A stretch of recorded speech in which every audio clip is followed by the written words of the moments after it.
And I decided to take a streetcar to go somewhere. And the streetcar took me to a place near a beach. So I figured I'll go to the beach. I went to the beach and I saw 3 guys sitting on the sand over there. They were fully dressed. You know, most of the people were at the beach, but some were in swimming outfits, but they were sitting over there.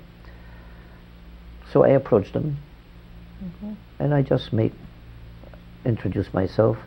I told them they were playing hockey. They were from they were going to attending an underground school, but they decided to play hockey. So I told him I was going to do the same. And we clicked and we talked, you know, they were about my age, talked about the girls, you know, conquest and how they made that and this. So I added my fantasies to it and all that. And everything was fine.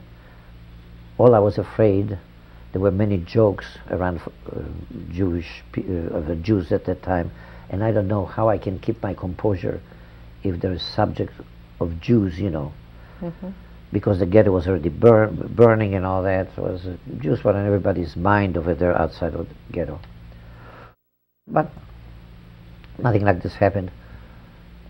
They had some food, which they shared with me because I told them I got an argument with my mother and I didn't want her food and all that. Well, we had a good time, you know, for about 2 or 3 hours, exchange jokes, stories, this and the other thing. And the 2 of the guys left.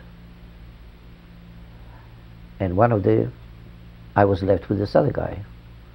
And we talked again, and the talk was a little bit different because, you know, we were joking. He asked me about things, and I was invented stories, you know, about where I was, from I was. And then finally, he said to me, well, let's go home. And he got up, he collected his things, and he says, well, let's go home. And I was sitting in the sand, and I was just playing with the sand, and didn't answer it. So he answered once again, and then when I answered, he was so annoyed, he says, damn it, are you deaf? And then when I looked up at him and I say, I'm a Jew.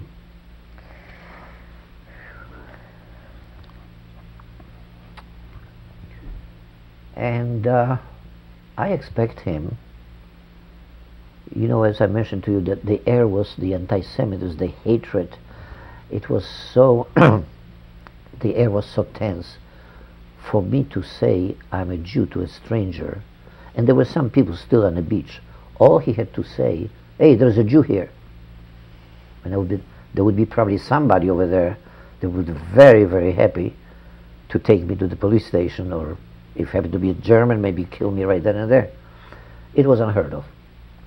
It was just, imagine that there is somebody right now, the most wanted person on a most wanted list, and he spots an FBI agent, and he knows it, he says, hey, I'm the one.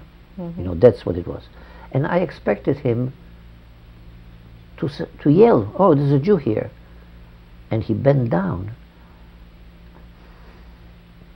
and he says, Mother of God.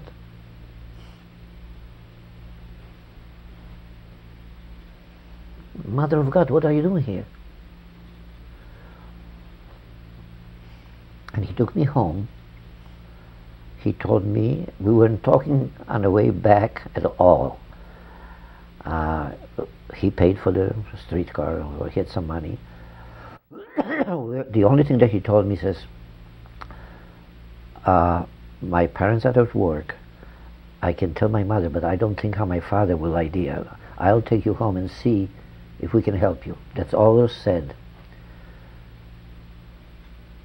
They lived in one of those nice new houses, you know, in this nice neighborhood, and they had a in a cellar, on a lower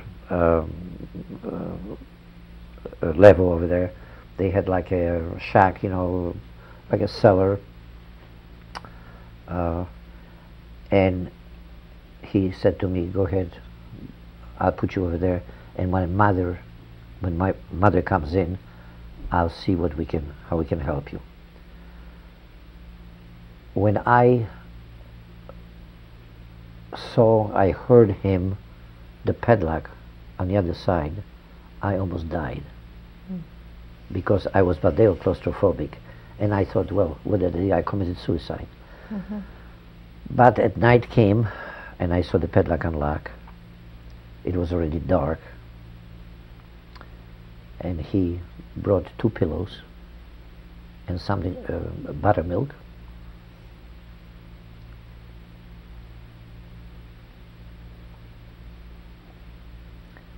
And he says, "You can stay here, but you cannot come upstairs because we don't know how my father is going to react."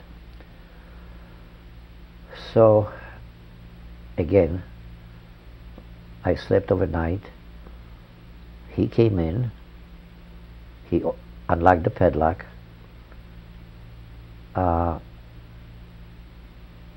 Again, he brought something to eat. I took this with me without ever saying anything.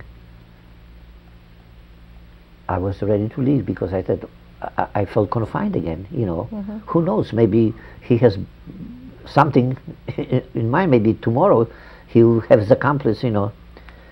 And he looked at me, and I took there were 3 or 4 steps outside, you know, and I reached the 3rd step. I was already on an even level, and I was going to say goodbye or something, but instead of that I say, "Can I come back?"